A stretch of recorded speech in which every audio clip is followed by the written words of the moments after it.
Hello friends and welcome in my class micros classes. तो आज हम पे is matter around us pure part 6 discuss करेंगे। इससे पहले मैंने इसके ऊपर 5 वीडियो बनाया, अगर आपने नहीं देखा है तो आप डिस्क्रिप्शन में जाइए या आप चैनल पे जाइए, प्लेलिस्ट में जाके देख सकते हैं।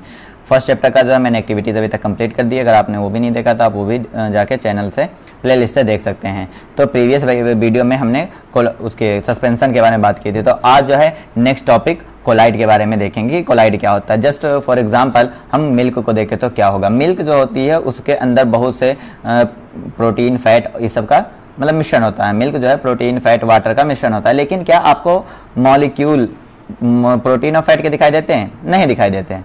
तो इन्हें हम जो है मतलब देखिए, अगर हम बात करें उसके मिक्सचर की, तो मिक्सचर जो था, जैसे सोल्यूशन की बात करेंगे तो सोल्यूशन में मैंने एग्जांपल दिया था वाटर और शुगर का। तो वाटर और शुगर दोनों मिलाने के बाद वाटर का क्या कलर चेंज होता है? नहीं होता है ना।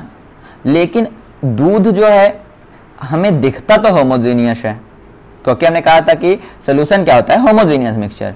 तो दूध दिखता तो होमोजीनियस है, लेकिन इसके जो पार्टिकल्स हैं वो मतलब पूरे सोल्यूशन में, बिल्कुल पूरे मिक्सचर में एक समान नहीं होते हैं।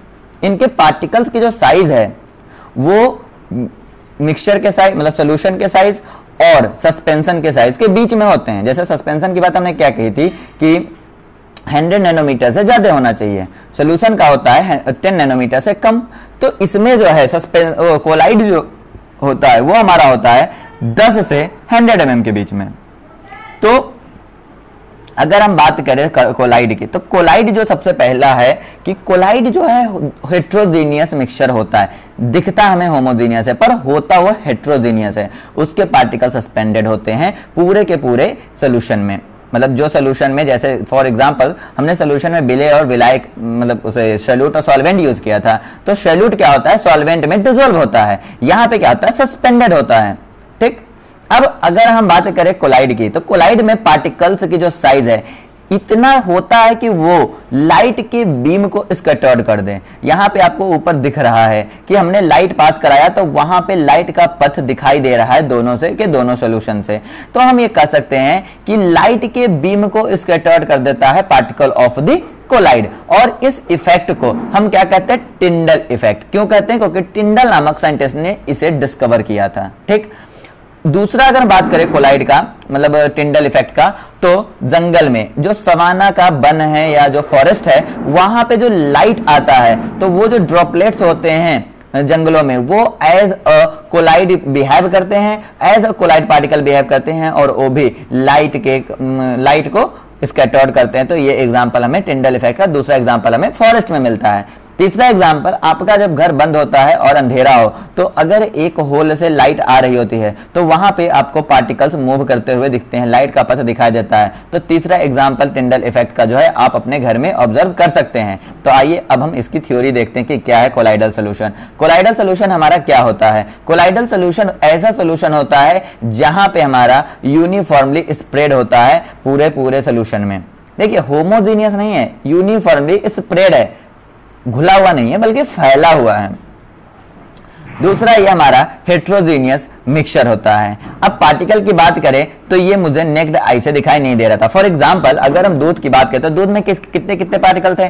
फैट के थे, प्रोटीन के थे और वाटर के थे। लेकिन क्या आपको फैट या प्रोटीन के पार्टिकल दिखाई दिए? नहीं दिखाई दिए ना। मतलब क्या है कि कोलाइड सोल्यूशन के पार्टिकल्स भी हम नेक्ड आई से नहीं देख सकते हैं। अब अगर हम बात करें इसकी स्कैटरिंग ऑफ लाइट की, तो क्या होता है कि particle of the colloid easily scattered off beam of the visual light. Visual light को ये स्कैटर कर देता है इनके पार्टिकल, और इस स्कैटरिंग को हम टिंडल इफेक्ट कहते हैं। ठीक। क्यों कहते हैं? क्योंकि टिंडल नामक साइंटिस्ट ने इसे ऑब्जर्व किया था। दूसरा हम टिंडल इफेक्ट कहां देखते हैं? When the beam of the light entered the room through a small hole, the particle of the dust scattered the beam of the light and so the Tyndall effect. तो Tyndall effect हम अपने घर में देखते हैं जब एक whole से लाइट पास कराते हैं तब।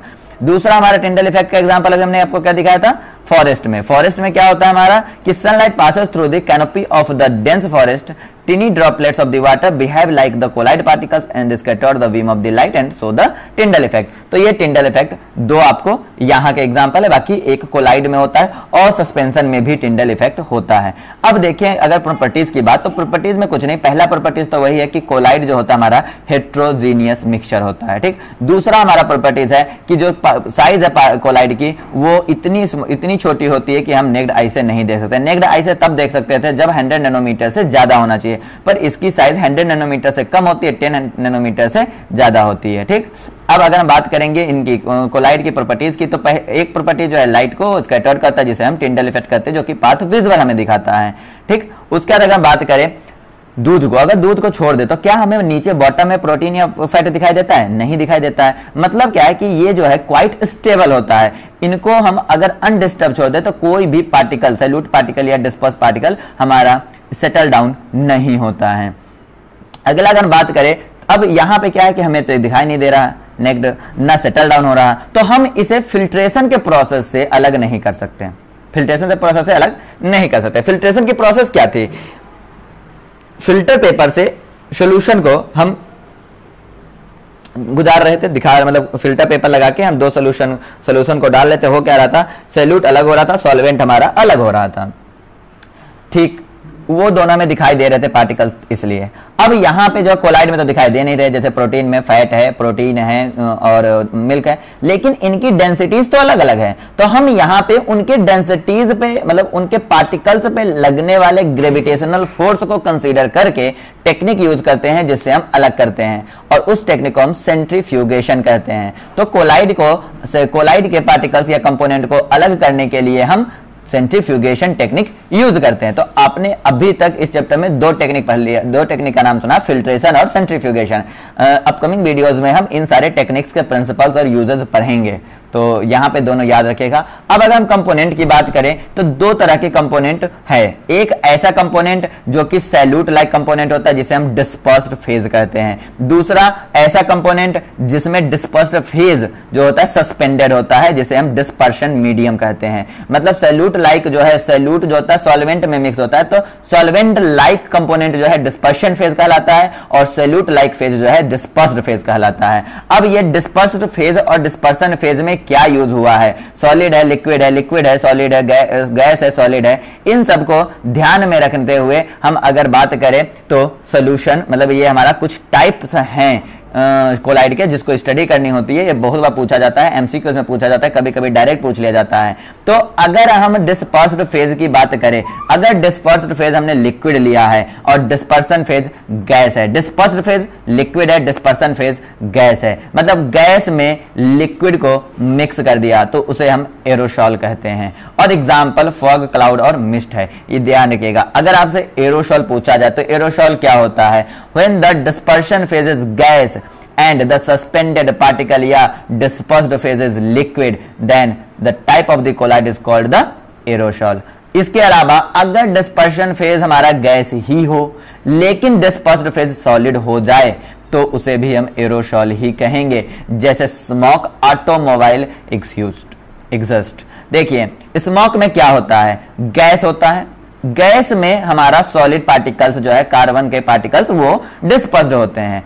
अगर हम डिस्पर्सन फेज लिक्विड लें और उसमें गैस को मिक्स कर दें, गैस को डिस्पर्स्ड फेज के रूप में यूज करें तो उसे हम फॉर्म कहते हैं। टाइप जो है फॉर्म होता है, जो कि सेविंग क्रीम एग्जांपल है।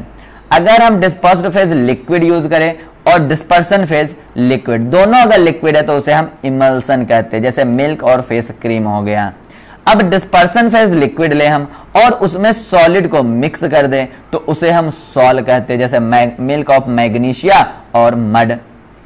मड में क्या होता है, वाटर होता है हमारा लिक्विड और उसके अंदर सॉलिड जो है डिस्पर्स होता है, जो सॉइल होती है वो हमारा आ जाता है। अगर हम डिस्पर्सन फेज सॉलिड यूज करें और डिस्पर्स फेज गैस यूज करें तो भी टाइप हमारा फॉर्म होता है, ये हमारा फॉर्म रबर स्पंज होता है, ठीक। एग्जांपल, अगर हम डिस्पर्सन फेज सॉलिड ले, सॉलिड में लिक्विड को अगर हम सस्पेंड कर दे तो उसे हम जेल कहते हैं, जैसे जेली, चीज और बटर। अगर हम उसका डिस्पर्सन फेज सॉलिड ले और डिस्पर्स फेज दोनों के दोनों का सॉलिड ले तो उन्हें सॉलिड सॉल कहते हैं, जैसे कलर्ड, गैमस्टोन और मिल्की ग्लास। तो अगर आपको यहाँ तक वीडियो समझ में आया तो आप वीडियो को लाइक कीजिए, चैनल को सब्सक्राइब कीजिए, अगर आप नए हैं तो बेल आइकन दबा दीजिए जिससे कि आपको टाइम टू टाइम हमारे वीडियो मिलते रहे। अपने दोस्तों के साथ ज़्यादा शेयर कीजिए। हाँ, अगर आप इस चैनल से जुड़े हुए हैं और अगर आपने पहला चैप्टर देख लिया है तो इतना तो उम्मीद है कि आपके MCQs गलत नहीं होंगे, बिकॉज हम यहाँ पे NCERT की लाइन बाय लाइन कंसीडर करते हुए आपको बता रहे हैं और हम कोशिश यही करें कि आपको अच्छे से अच्छा हम समझा सके जिससे कि आपका कंसेप्ट क्लियर हो सके। आप इस चैनल को ज़्यादा शेयर कीजिए और वीडियो को लाइक कीजिए और कमेंट करके कोई भी डाउट हो तो आप पूछ सकते हैं। Thank you for watching this video.